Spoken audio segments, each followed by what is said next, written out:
Zaldico patay na? Naku po. Ito po yung ating aalamin ngayon. Ano nga po ba yung nangyari dito kay Zaldico? Kasi alam naman po natin, siya po ay wala sa Pilipinas. Diba?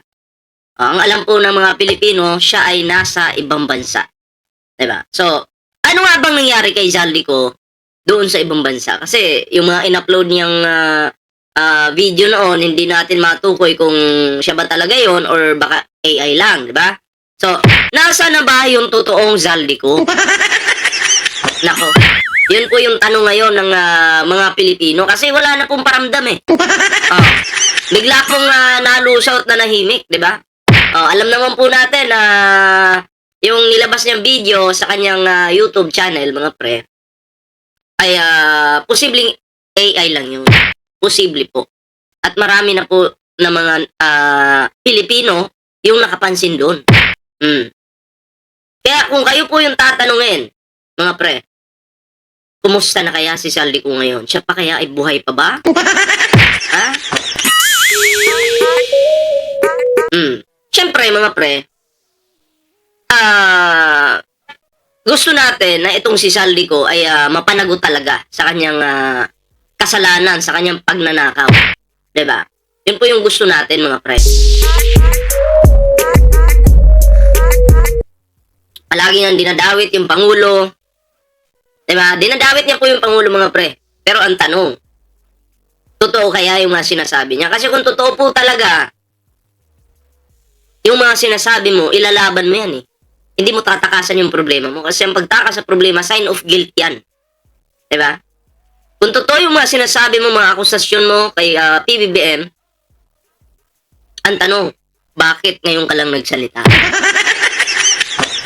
Bakit ngayon lang? Pwede namang magsalita ka. Dapat last year pa, no?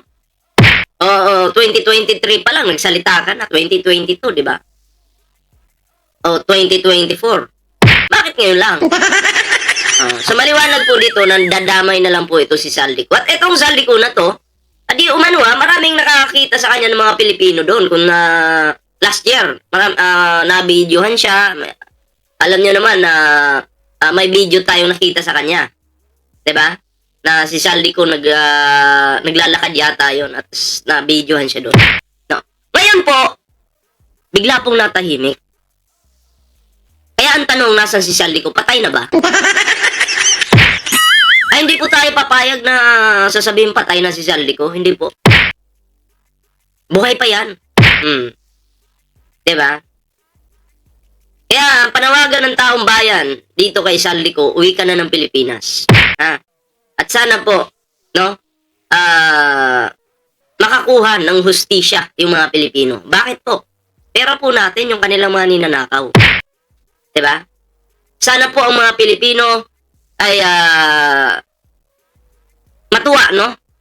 Isa pa to. Matuwa sa ginagawa ng ating mahal na Pangulo. Kasi, pinaimbestigahan po ng Pangulo eh. Yung mga anomalyang flood control na to. Diba? Marami pong mga pangalan yung nadamay na mga corrupt din pala. May mga senador pa. Sila Villanueva. Bong Revilla. Pamilya ni Marcoleta. Bongo. Diba? Chis Escudero.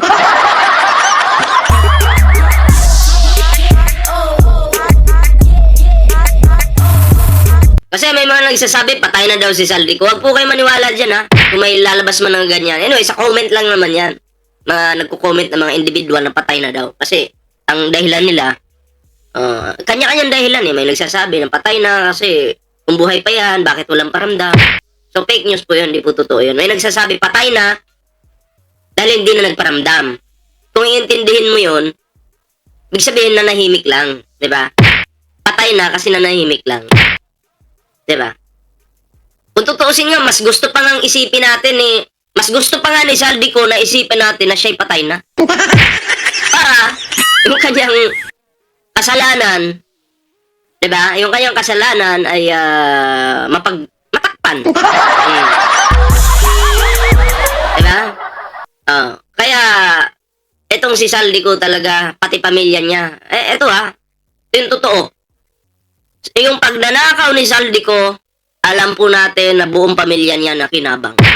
Baka hindi lang pamilya eh. Baka may mga tropa pa, kaibigan. Diba? So dapat po itong wag po natin titigilan. Wag po tayong mananahimik sa usaping Saldi ko. 'Di ba? Alampagin po natin 'yan. Kung pwede nga minuto araw-araw eh, 'di ba? Kaso baka maumay naman kayo.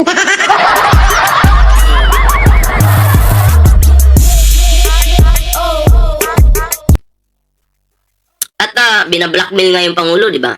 Binablockmail nga nitong Saldi ko na to. Pero anong sabi ng Pangulo?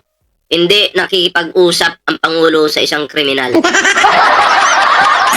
Diba? So, bilib po tayo kay PBBM kasi ang ating mahal na Pangulong Bongbong Marcos ay mahal niya ang ating bansa, mga Pilipino, magsasaka, mangingisda, mga estudyante, kabataan, lahat po. May pusong Pilipino po si PBBM. Kasi si PBBM, namanan niya yung ugali ng kanyang tatay. Kung ano yung tatay niya, na si Marcos Sr., yun din po si PBBM. Yung si Marcos Sr. nga makikipaghalubilo yan sa mga mahihirap. Sasabayan kang kumain ni Marcos Sr. Sasabayan kang kumain.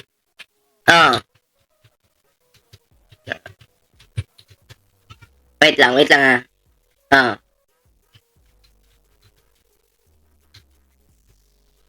Sasabayan kang kumain ni Marcos Sr. Katulad nito, may papakita kong larawan. May papakita kong picture sa inyo. Kung gaano po kabait or maka-Pilipino itong si Marcos Sr. Kaya sabi ko nga sa inyo, namana po.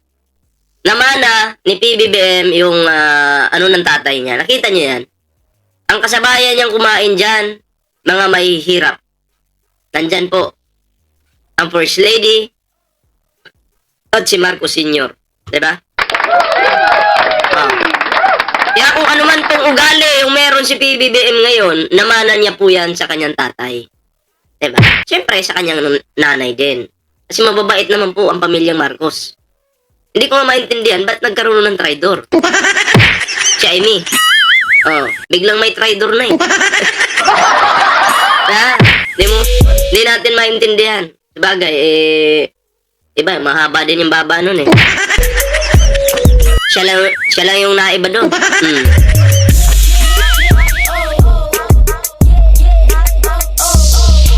Kaya mga pre, kung kayo yung tatanungin, buhay pa kaya si Saldi ko ngayon? O nagpapatay-patayan lang? Comment down below para mabasa naman po natin yung inyong mga reaksyon, yung mga komento, 'di ba? Siyempre, no? Suportahan po natin yung Bingador. Ayan. At kung nasan man po kayo ngayon, talasan niyo na lang yung mga mata niyo, baka makasalubong niyo si Saldi ko. O kuhanan niyo agad ng video, 'di ba? At i-send niyo agad sa post niyo sa social media para walang kawala. Para malaman ng taong bayan kung nasan siya, di ba? Ganun lang po yun. So, kaya anong reaction dito? Comment down below. Hanggang dito na lang muna yung ating video, mga pre. Maraming salamat po sa pagsama sa ating video ngayon. Share this video. Like, share, subscribe sa Bingador, mga pre. Ayan Ingat po kayo lahat at magandang araw po sa inyo. Ingat po.